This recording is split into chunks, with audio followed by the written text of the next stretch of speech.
안녕하세요. 찰나TV 기종민입니다. 인생의 수많은 찰나의 순간들을 기록하고 기억하여 풍요로운 생활을 누리시길 바랍니다. 이번 시간에는 책 한 권을 소개해 드리겠습니다. 빅터 프랭클의 죽음의 수용소에서 이 책을 읽고 제 마음을 울린 문장을 선택해서 여러분께 소개해 드리도록 하겠습니다. 고맙습니다. 첫 번째 문장입니다. 삶이 우리에게 던져준 과제가 현실적이고 구체적인 것과 마찬가지로 바로 이것이 개인마다 다른 인간의 운명을 결정한다. 삶의 의미란 것이 무엇인지 우리는 묻고 생각하면서 살고 있습니다. 하지만 삶의 의미를 묻기 전에 삶이 우리에게 바라는 인생의 의미는 무엇인지, 즉 삶이 우리에게 어떤 과제를 주고 어떤 삶을 살기를 원하는지 자신의 삶에 대한 생각을 해볼 필요가 있다고 합니다.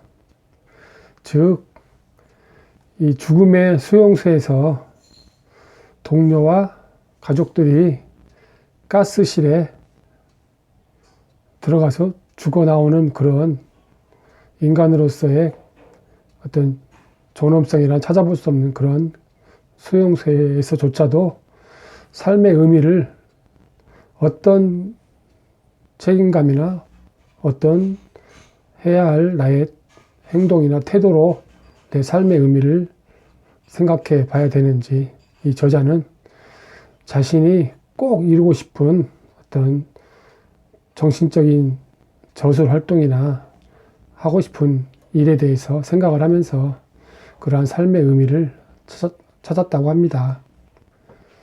만약에 어떤 종교인이라면 신께서 그에게 부여한 어떤 삶의 소명이 무엇인지, 어떤 자신에게 부여된 어떤 신께서 부여한 종교적인 삶의 사명에 대한 생각으로 삶의 의미를 생각할 수 있을 것이고, 만약에 예술가라면 자신이 어떤 예술적인 창작 활동을 통해서 어떤 작품을 만들어낼 것인지, 그러한 예술 활동이 삶의 의미가 될 수 있을 것입니다. 이처럼 삶이 우리에게 던져준 과제란 과연 무엇일까? 내가 앞으로 어떤 사람으로서 아무리 평범한 사람일지라도 분명히 그에게는 재능이 부여되어 있을 것이고, 그 재능을 찾아나가는 활동을 계속 해 나감으로써 자신의 삶에 대한 어떤 구체적인 그리고 현실적인 어떤 활동을 해 나가야 될 필요가 있을 것이다. 그러한 개개인의 어떤 활동 영역이 어떤 인간의 운명을 결정할 것이다. 그런 뜻에서 우리는 우리 삶에 대해서 자신의 어떤 구체적인 행동이나 활동을 해 나가야 될 것인지, 말이나 명상을 통한 것뿐만이 아니고 구체적으로 활동을 어떻게 해 나가면서 자신의 삶에 대한 어떤 행동을 해 나가야 되는지, 그러한 구체적인 활동을 이 삶을 살아가면서 어떤 얻어낼 수 있는 그런 자신의 인생을 살아야 될 것이다. 그런 의미에서 이 문장을 여러분께 소개해 드립니다. 두 번째 문장입니다. 인간에게 필요한 것은 항상성이 아니라 정신적인 역동성이다. 자신의 존재를 대신할 수 있는 것은 아무것도 없다는 것을 깨닫는 순간 자신의 삶에 대한 책임감을 느끼게 된다고 합니다. 이 나치의 강제 수용소에서도 살아남은 사람은 자신이 어떤 일을 앞으로 해야 될지 그것을 알고 있는 사람들이 살아남았다고 합니다. 이 긴장이라는 것은 살아가면서 꼭 필요한 그런 것이라고 하는데요. 그 긴장에는 자신이 현재까지 이루었던 것과 앞으로 이루어야 할 그런 사이의 긴장, 그리고 자신이 하고 싶은 목표에 대해서 꾸준히 노력해야 되면서 현재 상태에서 하고 싶은 목표로 나아가야 되는 그런 긴장, 그런 어떤 간극의 긴장이 있어야만이 어떤 인생의 어떤 개발이나 발전을 해 나갈 수 있다고 합니다. 흔히 우리는 어떤 긴장이 없는 상태, 그런 항상성의 상태가 우리 인생에 필요하다고 그렇게 생각을 하고 있지만, 하지만 정작 이 항상성만으로는 다 표현할 수가 없고, 그 자신이 이루고자 하는 목표, 자유의지, 추구하는 목표를 이루고자 하는 어떤 그런 긴장 상태에 그런 간극이 있어야만이 어떤 그 인생의 어떤 발전의 모습을 보일 수 있다고 합니다. 인간에게 필요한 것은 항상 긴장이 없는 그런 항상성의 상태가 아니고 어떤 자신의 추구하는 목표, 자유의지를 달성하기 위해서 정신적인, 역동적인 어떤 그런 자신만의 추구하는 어떤 그런 목표 있어야 그 인생에 어떤 발전이 있고 해 나갈 수 있는 어떤 의지가 있다. 그런 뜻에서 이 문장을 여러분께 소개해 드립니다. 세 번째 문장입니다.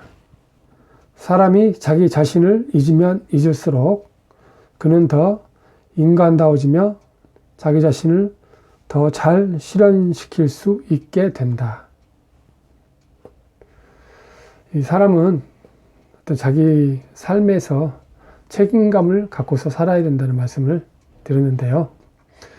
그 삶의 모습은 어떤 인간의 정신세계의 어떤 내면의 모습이기도 하지만 좀 더 구체적인 어떤 자기 삶의 어떤 행동이나 구체적인 실현할 수 있는 그런 모습에서 자기 자신을 찾아야 된다고 합니다.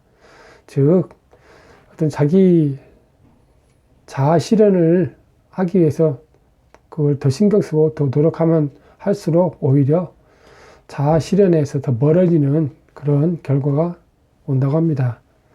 삶이란 이처럼 좀 역설적인 면이 있는 것 같습니다. 뭔가를 더 신경 쓰고 더 하려고 할수록 오히려 거기에 더 도달하지 못하는 이런 역설적인 면이 있는 것 같습니다. 예를 들어 어떤 다한증 환자의 경우에 자신이 땀을 많이 흘린다는 걸 알고 있기 때문에 그 증세를 고치기 위해서 노력하면 할수록 오히려 더 증세가 더 악화된다거나, 그러므로 그 증세를 갖다 오히려 더 많이 더 흘릴 수 있다. 나는 땀이 더 날 것이다. 이렇게 역설적으로 생각하면 오히려 증세가 낫는다고 합니다.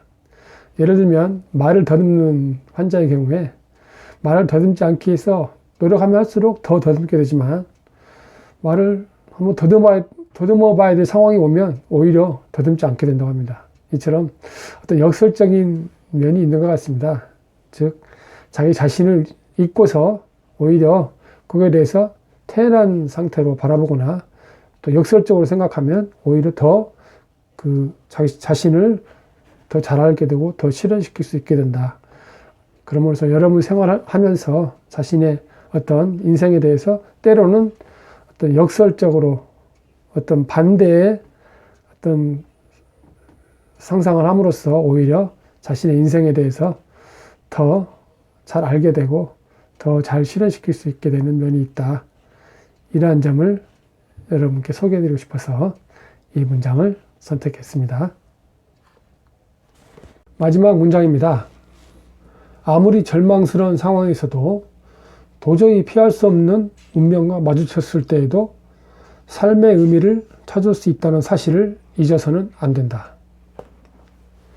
이 저자는 인간으로서는 도저히 상상할 수 없는 그런 아우슈비츠 수용소에서 죽음이 항상 옆에 있는 그런 상황에서도 절대 포기하지 않고 자신이 끝까지 해내고 싶었던 일을 생각하고 그 일을 항상 마음속에 간직하면서 삶의 의미를 찾아서 끝까지 살아남을 수 있었다고 합니다.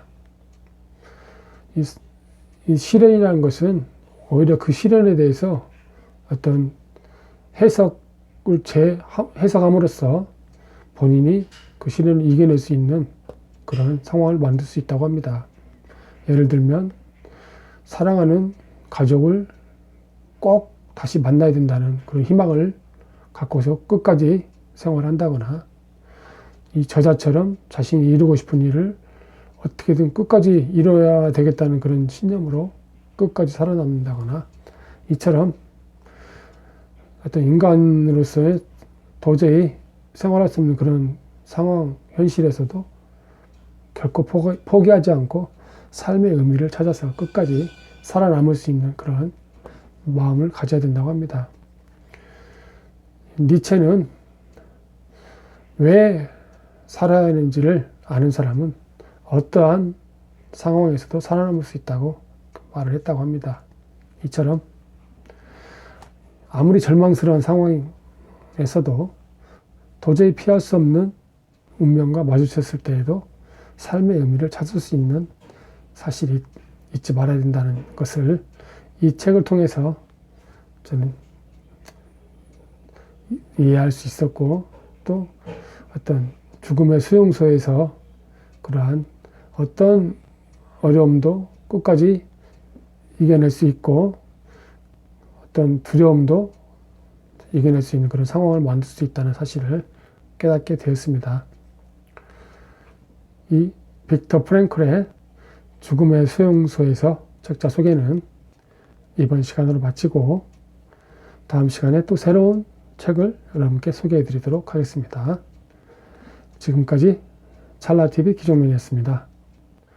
구독, 좋아요 꼭 눌러주시고요. 다음 시간에 뵙겠습니다. 고맙습니다.